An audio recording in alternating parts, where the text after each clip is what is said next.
तो बच्चों, लॉकडाउन तो ख़त्म होने का नाम ही नहीं ले रहा। पता नहीं ये गवर्नमेंट कैसे काम करती है। चलो ऐसा करते हैं कि आज इस चैप्टर में हम लोग गवर्नमेंट के लेवल्स के बारे में ही बात कर लेते हैं। चलो शुरू करते हैं बिना किसी देरी के।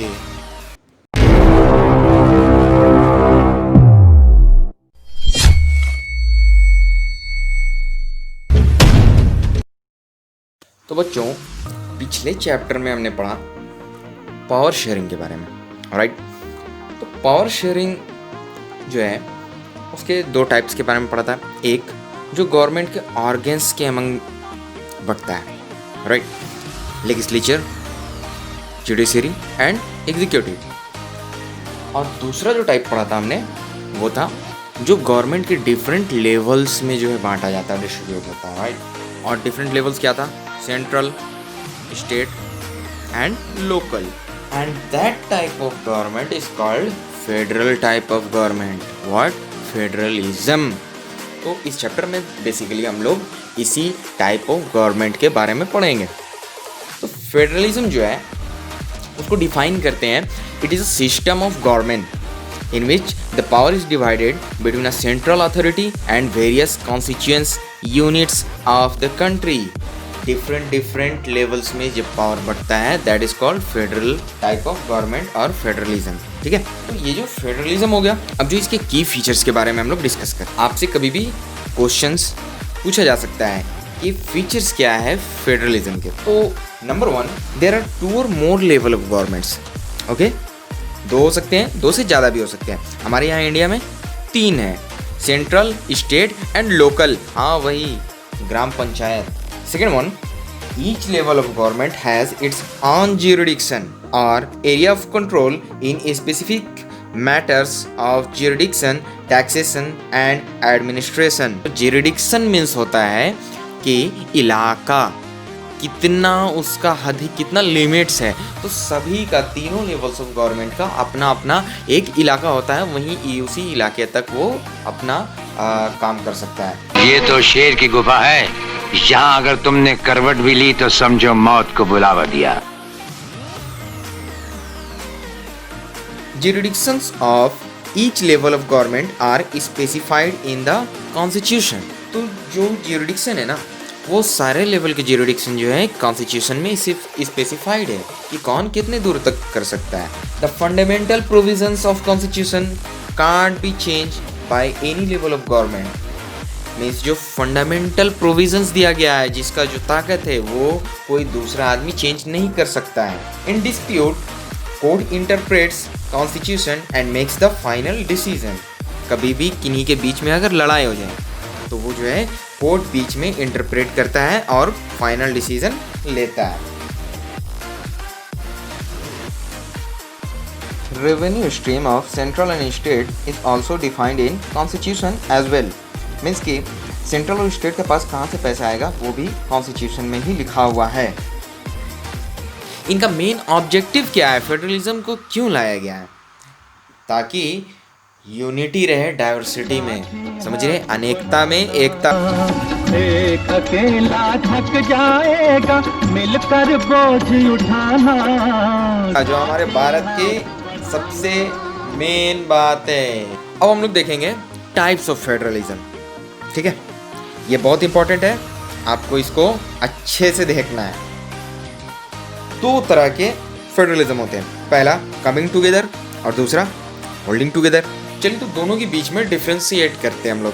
तो जो कमिंग टुगेदर है उसमें many independent states come together to form a bigger unit.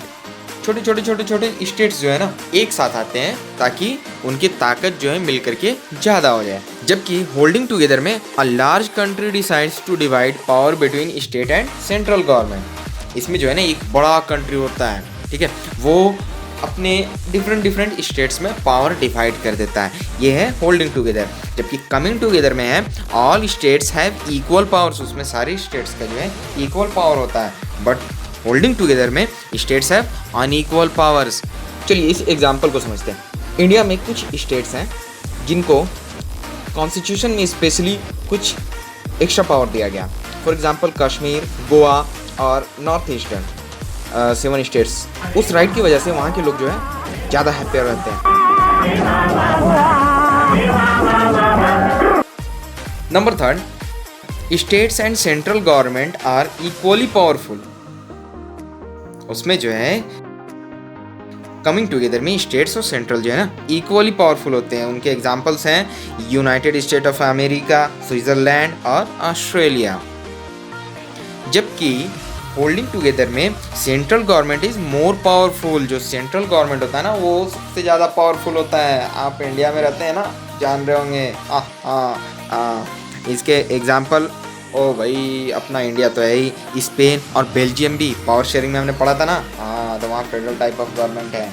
अब जो एक क्वेश्चन आपके एग्जाम में आएगा, ठीक है, why India is said to be federal, या फिर इंडिया फेडरलिज्म को कैसे फॉलो करता है। सबसे पहला बेसिक पॉइंट जो है जो हम सभी देखते आ रहे हैं, 3 लेवल ऑफ गवर्नमेंट। इंडिया के पास 3 लेवल ऑफ गवर्नमेंट है, सेंट्रल, स्टेट और सरपंच वाला। दूसरा जो है jurisdiction of each level of government is specified in constitution. As usual इनका जुरिडिक्शन जो है कॉन्स्टिट्यूशन में स्पेसिफाइड है। India is holding together federalism. अरे हाँ, यहाँ जो है ना होल्डिंग टुगेदर है, वो कश्मीर का सिर्फ अपना कॉन्स्टिट्यूशन था।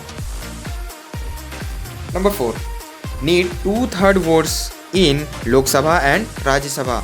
लोकसभा और राज्यसभा पार्लियामेंट में और उसके लोअर हाउस में 2/3 वोट्स चाहिए होता है। And more than half of states of India must pass any bill.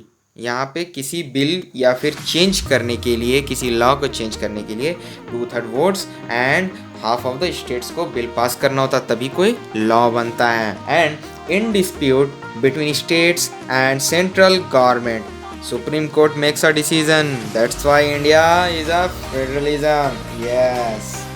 ये देवा की अदालत है और मेरी अदालत में अपराधियों को ऊंचा बोलने की इजाजत नहीं।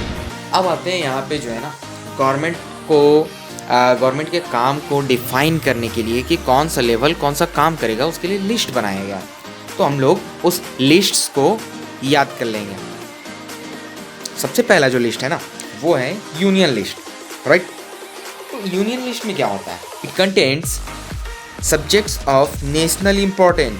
हाँ, जो सारे इंडिया के लिए ज़रूरी है, पूरे इंटायर इंडिया के लिए सेम। अरे हाँ, सिक्योरिटी, करेंसी भाई। इसमें जो है ना central government makes laws related to their subject. इसमें यूनियन लिस्ट में जो है ना सेंट्रल गवर्नमेंट सारे लॉज बनाते हैं। Example defence, bank, currency, foreign affairs and 97 मोर। याद रखेंगे, नंबर याद रखेंगे। हाँ, सेकेंड वन में आते हैं स्टेट लिस्ट। इसमें जो है ना it contains subject of local importance and day to day administration. अरे भाई, हमारे लिए जो काम में आने वाली चीज़ें हैं ना उसको, और इसको बनाता कौन है? State government makes law related to this subjects. Example police, Jharkhand police, Bihar police, trade, agriculture, irrigation, कहाँ भाई नदी है, कहाँ सिंचाई हो रहा नहीं हो रहा, commerce, trade and 66 more. Number 3 concurrent list. तो कॉन्करेंट लिस्ट में क्या है? करंट नहीं, concurrent. It includes subject of common interest to both central and state. ओ लो जी, स्टेट और सेंट्रल दोनों के लिए जो जरूरी है, जैसे एजुकेशन। अब आते हैं मैरिज, एडेप्टेशन,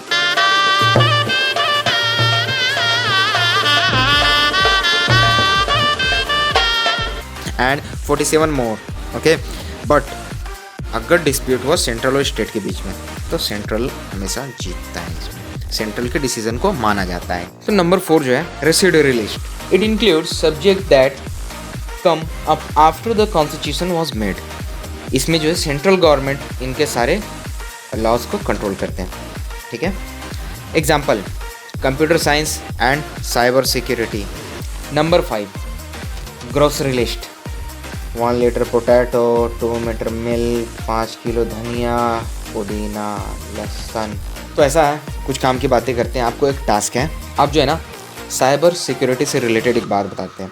आप यूज़ करते हो FB, इंस्टा, गूगल, क्या आपको एक बात पता है, ऐप्स कहीं ना कहीं आपका डेटा विदाउट इन्फॉर्मेशन यूज़ करते हैं। आप एक ऐप चलाते हो, वो परमिशन मांगता है आपकी गैलरी का, माइक का एंड कैमरा का, एंड देन आफ्टर क्या होता है कि वो आपके फ़ोन के इंटायर सिस्टम पर नज़र रखता है। आपका जो पर्सनल डेटा है जिसको आप प्राइवेसी कहते हैं, वो प्राइवेसी नहीं रह जाती। आप इसके बारे में थोड़ा जानें, पता करें कि ये सारे ऐप्स जो हैं किस तरीके से काम करते हैं एंड जो उनके बचने के तरीके हैं उन तरीकों पर गौर करें और उसको फॉलो करें। हाँ, यूसी न्यूज़ भी सबसे पहले तो इन सब ऐप्स परमिशन को लॉक करें। चलिए तब तक के लिए बाय बाय, नेक्स्ट एपिसोड में हम लोग मिलेंगे।